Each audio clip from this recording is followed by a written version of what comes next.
Эфир Абхазского телевидения продолжает русская служба новостей. Здравствуйте. Сегодня в выпуске. Как прошел отдых первых туристов из Башкирии в рамках проекта Башкирско-Абхазского долголетия. 4-й международный туристический форум «Визит Апсны» открылся в Сухуми.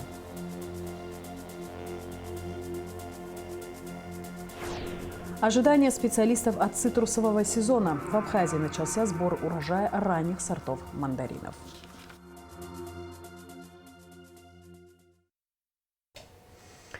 Вице-президент Бадра Гунба встретился с председателем Абазинской общественной организации «Абаза» Умаром Кончевым и генеральным директором Черкесского завода резиновых изделий, депутатом Думы Черкеска Карабеком Тлябичевым. Гости поблагодарили вице-президента за встречу, а также отметили, что всегда открыты для сотрудничества с Абхазией и готовы оказывать посильную помощь братскому абхазскому народу. Бадра Гунба также поблагодарил гостей за то, что они посетили Абхазию и стараются быть полезными для страны. Он выразил особую благодарность за содействие в деятельности правоохранительных органов республики, в частности, за искусственные дорожные неровности, переданные службе ГАИ Абхазии. Кассационная коллегия по административным делам и делам об административных правонарушениях Верховного суда Абхазии не удовлетворила жалобу на решение Сухумского горсуда о градостроительных нормах. Сторонами в споре выступали администрация города и Сухумское горсобрание. Причиной стало многоэтажное здание на улице Кугония. Напомним, 29 июня Сухумский городской суд признал недействующим решение горсобрания от 12 ноября 2009 года, которое ограничивало выдачу разрешения на капитальное строительство в исторической части столицы до принятия генерального плана. После Сухумское горсобрание подало жалобу в кассационную коллегию Верховного суда. На заседании были заслушаны доводы сторон и ходатайства представителей горсобрания. Так, представитель Сухумского городского собрания Юрий Саид Гизердава отметил, что согласно существующим законам государственные органы не могут ограничивать полномочия местного самоуправления. Он ходатайствовал об обращении в Конституционный суд для разрешения противоречий между статьями в административном законодательстве. Суд ходатайство отклонил. Представители горсобрания требовали пересмотра административного дела в суде первой инстанции с другим составом судей. По итогу заседания кассационная коллегия не удовлетворила жалобу Сухумского собрания. Около 700 граммов метадона изъято у двоих жителей Санкт-Петербурга сотрудниками управления МВД по контролю за оборотом наркотиков. По решению суда подозреваемые заключены под стражу сроком на 2 месяца. Расследование продолжается. Подробности в оперативной сводке Министерства внутренних дел. Порядка 700 грамм сильнодействующего наркотика обнаружено и изъято у двоих жителей города Санкт-Петербург, временно проживающих в Абхазии. В результате реализованной оперативной информации сотрудниками управления по контролю за оборотом наркотиков МВД Республики по подозрению в незаконном приобретении, хранении, перевозке и сбытии наркотических средств путем так называемых тайных закладок на территории республики задержан Казарян Артуш Размикович, 1995 года рождения. В результате личного досмотра вышеназванного гражданина в носимой им мужской сумочке сотрудниками милиции была обнаружена и изъята пластиковая бутылка с заизолированными свертками зеленого и синего цвета в количестве 141 штуки внутри. Гражданин Казарян, вам задается вопрос, с какой целью и для чего вы хранили при себе данную бутылку с содержимыми свертками в ней? С целью сбыта на территории Абхазии. С целью сбыта каким путем? С помощью, путем закладок. Вы целиком оставляли тайник или вы по одной раскладывали? Как? Именно бутылку. Именно бутылку? Да. То есть вы делали большой тайник, да? Большой тайник, да. Также в ходе личного досмотра гражданина Казарян обнаружены сотовые телефоны, с помощью которых осуществлялась передача геолокации с указанием мест тайных закладок. В ходе досмотра автотранспортного средства, которым на момент задержания управлял гражданин Казарян, правоохранителями под правым передним сиденьем были обнаружены и изъяты 4 пластиковые бутылки с аналогичными заизолированными свертками внутри. Содержимое бутылок, а именно 548 заизолированных свертков, были изъяты в установленном законом порядке. А содержимым данных свертков что является, вы знаете? Метадон, да? Наркотическое вещество метадон. В ходе дальнейших следственно-оперативных мероприятий, проведенных в отношении подозреваемого Казарян, установлено, что последний действия организованной группой осуществлял тайные закладки на территории нашей республики, за что получал денежное вознаграждение. Выездом следственно-оперативной группы в село Тхара Гудаутского района с участием самого задержанного в результате обследования указанного участка местности сотрудниками УКОН МВД Абхазии обнаружена аналогичная пластиковая бутылка, в которой содержались 164 заизолированных свертка. Внутри просматривается вещество светлого цвета. Гражданин Казарян, поясните содержимым данного свертка, что является? Также метадон. Также предыдущий. метадон, да? Аналогично ранее изъято, да? А местность вы сами выбирали? Нет, нам говорили, куда двигаться. Куда вам говорили, куда двигаться, да? Какое денежное вознаграждение обещал за выполненную работу? 400 тысяч. Более еще есть места, где вы успели осуществить такие тайные закладки с таким количеством? Здесь было. То есть, получается, уже здесь нету, да? Да, я думаю, работники уже здесь, на территории Абхазии, которые должны весь процесс закончить дальше. В ходе проведения комплекса оперативно-розыскных мероприятий, обработкой и анализа данных, полученных в ходе беседы с гражданином Казарян, нами было установлено, что данные наркотические вещества были предназначены для гражданина Российской Федерации Тумина Романа Андреевича, ранее установленный нами как один из организаторов наркоканала «Череп», а также был известен как человек, который осуществляет вербовку лиц для осуществления тайных закладок на территории Республики Абхазия. Гражданин Тумин, в свою очередь, должен был забрать все наркотические вещества с целью дальнейшей реализации их по всей территории Республики Абхазия. В ходе грамотной и слаженной работы оперативного подразделения в момент совершения данного преступления гражданин Тумин был задержан с поличным. В результате личного досмотра второго задержанного Тумина Романа Андреевича сотрудниками наркоконтроля обнаружена бутылка с расфасованными в заизолированные свертки белым порошкообразным веществом, а также сотовый телефон. Гражданин Тумин, чем является содержимое данного свертка? Вам известно? Наркотическое вещество. Какое именно? Метадон. Гражданин Тумин, вам задается вопрос, с какой целью вы хранили в своей ручной сумке данную бутылку с свертками? Распространение. Распространение? Каким путем вы распространить пытались? Закладки. Закладки? Вы успели осуществить тайные закладки? Да. А где? Село Каман. А данную бутылку вот с наркотическим веществом вы где нашли? Гудаутский район. Гудаутский район? Гражданин Тумин заявил, что готов показать потайные места в селе Каман Сухумского района, где он уже осуществил тайные закладки. После чего в лесном массиве около ресторана «Гумов» в присутствии граждан, приглашенных в качестве понятых, и самого Романа Тумина были обнаружены готовые к реализации заизолированные свертки, которые не успели дойти до адресата. За каждую сделанную тайную закладку сколько вы получали? 1200. А если в общем все сделали бы, какое денежное вознаграждение, сколько вы получали? Около миллиона. Около миллиона. А как вы получали деньги? Курьером. Курьером? Казарян Артушу Размиковичу и Тумину Роману Андреевичу вменяется преступление, предусмотренное пунктами А и В части 3 статьи 224 Уголовного кодекса Республики Абхазия, а именно незаконное приобретение, хранение, перевозка, пересылка с целью сбыта, а равно сбыт наркотических средств, психотропных веществ или их аналогов, совершенные организованной группой в особо крупном размере. Расследование проводит Следственное управление МВД Абхазии. Решением суда города Сухум Роман Тумин и Артуш Казарян санкционированы к содержанию под стражей сроком на 2 месяца.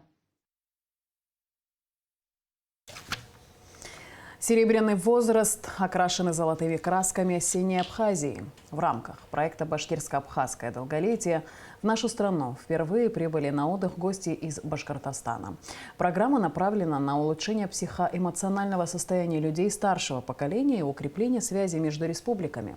Как отдыхается в стране души гостям из Башкирии, узнавала Гугут Савардания. С каждым годом дружба между абхазским и башкирским народами только крепнет, но 2023 отличился своей насыщенностью. Пока в Уфе тепло принимали делегацию из Абхазии, в стране души встречали гостей из Башкортостана, которые прибыли сюда в рамках совместного проекта «Башкирско-абхазское долголетие». Его основные цели – улучшение психоэмоционального состояния людей старшего поколения, поддержание их здоровья, а также укрепление связей. Совместно с абхазскими партнерами башкирские туроператоры разработали тур на 4 ночи и 5 дней. Программа включает в себя проживание, питание и страховку. И обойдется участникам примерно в 30 тысяч рублей. Впервые по программе приехали 46 человек из Башкортостана. Остановились в Гагре, в уютной гостинице на берегу моря. У нас вот на сегодня принимают участие, значит, все женщины, кому 55, и мужчины, кому 60+. Вот, поэтому проекты у нас очень интересные. Я думаю, что это тоже пилотный проект, не последний. Поэтому очень большое внимание на сегодня уделяет наш глава республики Хабиров Радиф Фаритович, вот именно всем, как говорится, участникам серебряного возраста. В программу «Башкирско-абхазское долголетие» также входит посещение достопримечательностей и знакомство с историей, культурой, архитектурой и традициями Абхазии. И, конечно же, сопровождение гида в течение всей поездки. Все замечательно. Я была в советское время здесь и видела новый Афон, пещеру Нового Афона и озеро Рица, но по истечении стольких лет оно, конечно, воспринимается совершенно по-иному, по-другому. Вы знаете, все замечательно. Прекрасный народ, прекрасный гид. Мы настолько были все в него влюблены. Я даже сегодня его пригласила. Я говорю, пожалуйста, организуйте тоже такую же группу, таких же представителей, такого же возраста, возможно, и приезжайте к нам в Уфу, потому что у нас Уфа тоже прекрасный город, тоже много красот. Действительно, Боженька подарил эти красоты не просто так, потому что народ у вас очень терпеливый. И вот когда нам Лаша рассказывала про войну, которую вы очень тяжело перенесли, действительно слезы наворачивались. И благодаря, конечно, очень много погибших, но вашему народу вы сохранили вот этот кусочек богатства, вот этот кусочек Божий. Поэтому я хочу, чтобы вы долго-долго жили в такой прекрасной земле, чтобы вы принимали больше гостей. Парки, музеи, загадочные замки, старинные храмы, памятники историко-культурного наследия. От всего этого гости остались под большим впечатлением. Но самое главное – это то, как душевно и тепло их встретили в Абхазии. А для некоторых эта поездка стала большим подарком ко дню рождения. Получилось так, что в эту поездку у меня 12 октября был день рождения, и это, наверное, самые незабываемые мои ощущения в жизни, когда я вообще справляла свой день рождения не в своей стране. Но хочу сказать, что я ощутила такое тепло, такое доброжелательное отношение абхазов, и все наши поездки, поздравления самого вашего министра Теймураза Владимировича. Огромное ему спасибо от меня лично, от нашей всей группы за его внимание чуткое и за всю организацию нашей этой поездки, за нашего прекрасного гида Лашу, который просто сопровождал, и мы были вот в курсе всего и окунались в историю Абхазии. Было все очень здорово. Я безмерно благодарна и хочу сказать, что абхазы и башкиры похожи одной чертой – это гостеприимством. Огромная вам благодарность. Выражаю огромную благодарность правительству Республики Башкортостан, правительству Республики Абхазия за ту возможность приехать в такую прекрасную страну, страну души, Абхазию, Апсны, и увидеть вот это великолепие. Ласковое море, яркое солнце, великолепные величественные горы. И самое главное, это прекрасный, дружеский, такой дружелюбный, гостеприимный народ. Здорово. Этот год для меня юбилейный. Мне 60 лет исполнилось. И вот это подарок. Подарок получается от наших правительств мне спасибо большое. Я в Абхазии в первый раз. И так думаю, что не последний, потому что я поражена красотой природы и вообще это здорово. Ваш министр, ну такой он теплый. Таймураз Владимирович посадил самых пожилых людей в свою машину, сам сел с нами в автобус, очень терпеливо перефотографировался с каждым участником группы, а их 46. Спасибо ему большое. Узнав, что у нас есть именинница, сходил за подарком, купил ей, подарил подарок. И очень тепло с нами прощался. Такая яркая страна. Я в Абхазии второй раз. Первый раз я была 54 года назад, в 6 лет. И это было яркое впечатление. Первый раз море. Потом было много-много разных стран. Италия там и прочее. Франция, Испания. И вот я возвращаюсь второй раз в Гагры, и опять яркое впечатление. Да, есть разрушенные дома.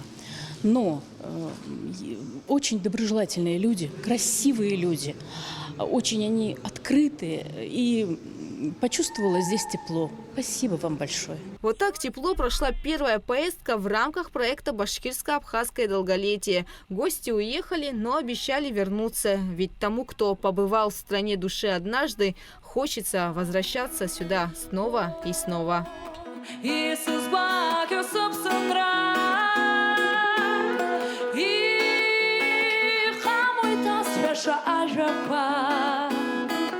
Гугу Савардания, Рада Чачава, Заур Кварчия, Абхазское телевидение. В Москве стартовал второй международный музыкальный конкурс оперной дивы Алисы Гицба. В этом году в конкурсе произошли некоторые изменения. В том числе появилась дополнительная номинация «Искусство ансамбля», в которую входят и вокальные ансамбли, и инструментальные, и камерные, и духовные. Также расширилась география участников, представляющих регионы России. Абхазию, бывшую республику Советского Союза. Конкурс пройдет в 2 столицах – в Москве и в Сухуми с 15 по 26 октября. В составе жюри лично Алиса Гицба, а также именитые артисты и музыканты из Абхазии и России. 23 октября в Абхазии начнется 3-й тур конкурса, который завершится 26 октября гала-концертом в Абхазской государственной филармонии, где будут вручены дипломы и денежные премии. За гран-при предусмотрено 200 тысяч рублей. Лауреату первой степени в академическом вокальном исполнении будет вручено 80 тысяч рублей. Победителю среди ансамблей 120 тысяч рублей. Также предусмотрены специальные призы от спонсоров. 4-й международный туристический форум «Визит Апсны» открылся в Сухуми. В программе форума тематические круглые столы, мастер-классы, деловые сессии и презентации новых проектов. В рамках форума также состоится выставка производителей и поставщиков услуг и товаров. Детали у наших журналистов.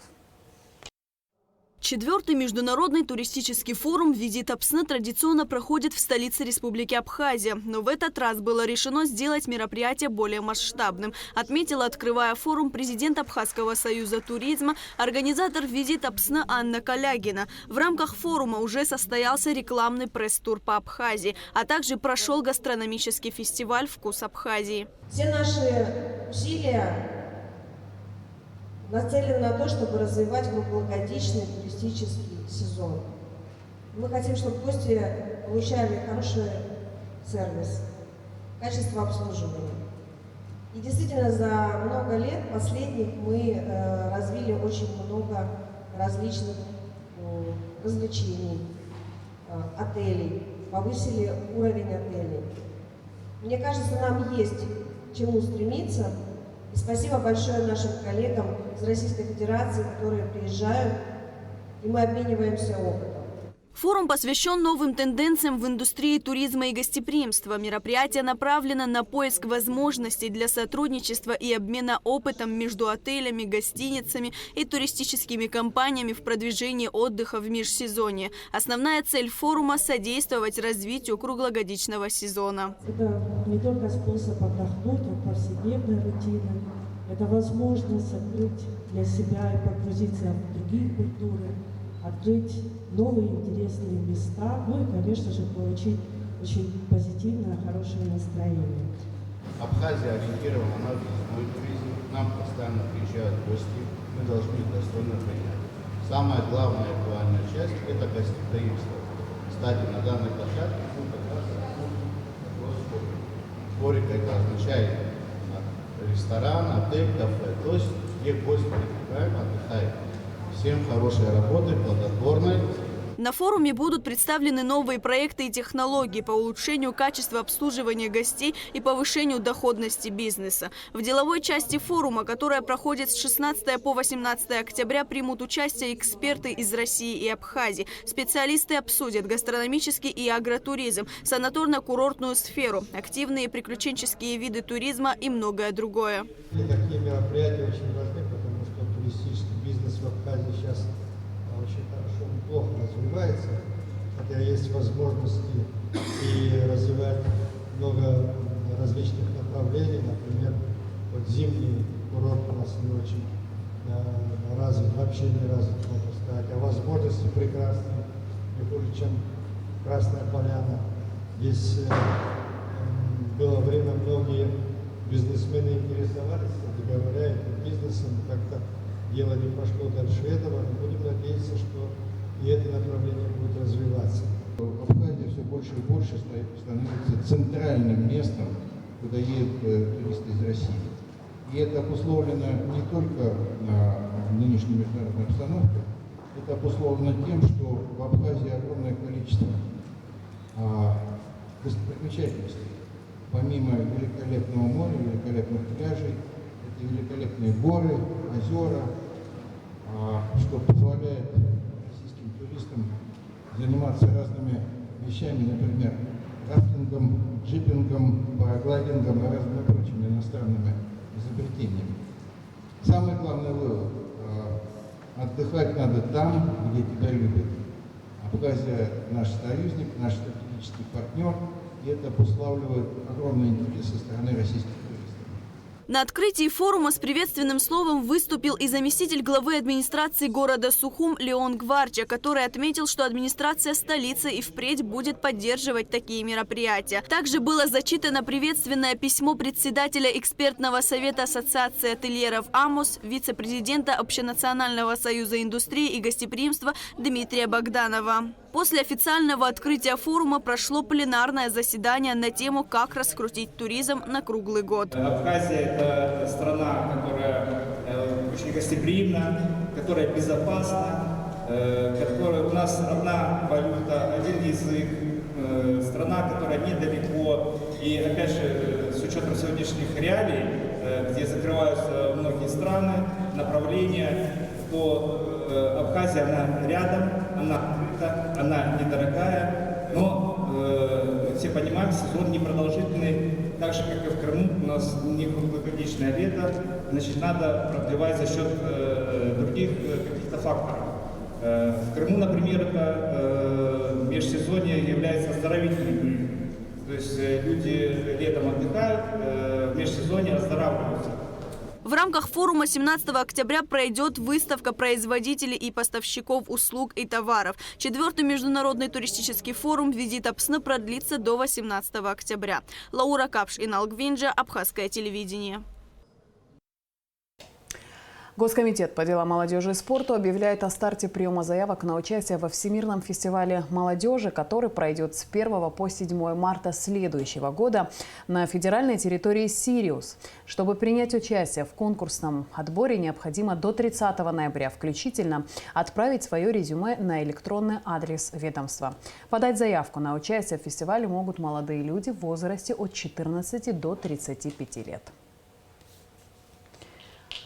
Будет ли в этом году побит рекорд урожая цитрусовых прошлого года? В Абхазии начался сбор ранних сортов мандаринов, и по прогнозам специалистов сезон обещает быть успешным. Наша съемочная группа побывала в одном из цитрусоводческих хозяйств Сухумского района. Репортаж Адиса Сагария. Согласно данным, полученным из районов республики по предварительному определению урожайности цитрусовых на 2023 год ожидается более 30 тысяч тонн. Как отметил главный агроном Министерства сельского хозяйства Теваз Ачба, в прошлом году, как и ожидали, получили рекордные показатели, даже несмотря на то, что по факту собрали меньше урожая. В этом году ожидается стандартный объем урожая цитрусовых, говорит Теваз Ачба, примерно 30 тысяч тонн. Официальные данные, которые нам постоянно присылает Государственный таможенный комитет Республики Абхазия. Значит, за прошлый год, за прошлый сезон через границу было перевезено 39 тысяч тонн цитрусовых. Ежегодно практически вот от 30 до 40 тысяч тонн – это то количество, которое мы в ходе определения предварительного определения урожайности ожидаем. Полномасштабный сбор урожая мандаринов начинается с конца октября, но нужно отметить, что собирать ранние сорта начали уже сейчас. Для омоложения и возрождения цитрусовых плантаций в рамках проекта «Цитрусоводство» поддержано более 30 инициатив жителей разных районов Абхазии. Те, кому нужна помощь, могут оставить заявку в Минсельхозе, а также справку с разрешением от главы села и начальника районного отдела сельского хозяйства. В довоенный период показатели по сбору урожая мандаринов достигали порядка 120 тысяч тонн. Выйти на этот уровень в ближайшие годы, конечно же, крайне сложно. Однако специалисты работают над проектами внедрения и увеличения показателей с привлечением инвесторов. Все эти работы ведутся, чтобы приравнять уровень сбора цитрусовых к послевоенному времени. Нужно отметить, что в сезон сбора урожая цитрусовых имеет место быть популяция вредоносного насекомого – мраморного клопа. Уничтожение этого вредителя в осенний период имеет большое значение в снижении популяции, так как осенью мраморный клоп готовится к зимней спячке и на протяжении 4 месяцев остается обездвижен.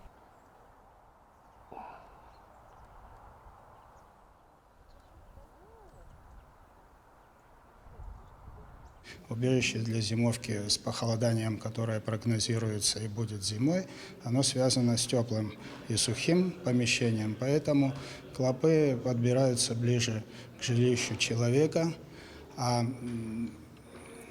Говоря о том, что ареал обитания клопа достаточно большой, они питаются в лесных массивах, они заселили практически всю территорию низменной Абхазии. Весной при благоприятных условиях самка выводит до 500 себе подобных особей. Сейчас самое благоприятное время для борьбы с этими насекомыми, не используя химию и феромоны. В данном случае это все бесполезно. Во-первых, клоп не несет никакого вреда сельхозрастениям. Насекомые перестают питаться, они сейчас ищут только убежище. Их удобно и желательно собирать. Делать для этого приспособления, о которых уже многое говорилось, буквально гофробумага, ветошь, коробочки, которые заполнены какими-нибудь материалами, куда клоп, он ползет в щели, он ползет в укромные места.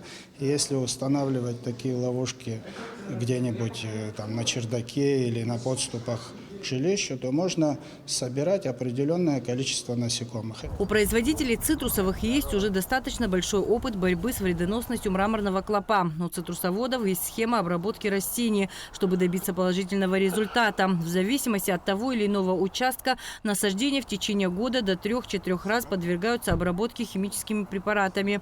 Подобной схемой также пользуются овощеводы и садоводы. По сравнению с предыдущими годами сохранность урожая сейчас высокая. Вред, который наносит мраморный клоп на качество урожая, минимизирован. Адица Сагария, Алексей Гухава, Абхазское телевидение.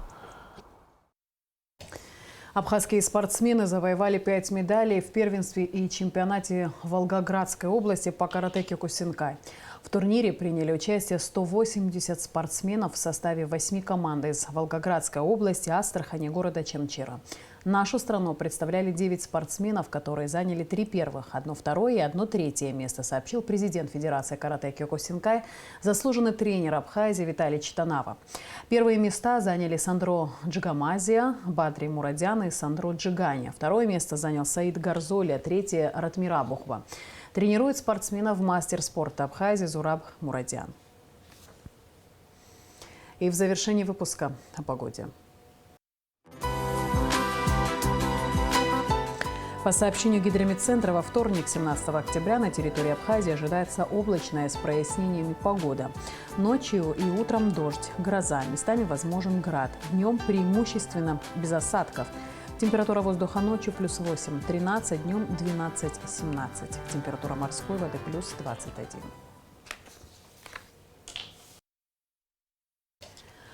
На этом наш выпуск завершен. Всего доброго и до встречи в эфире.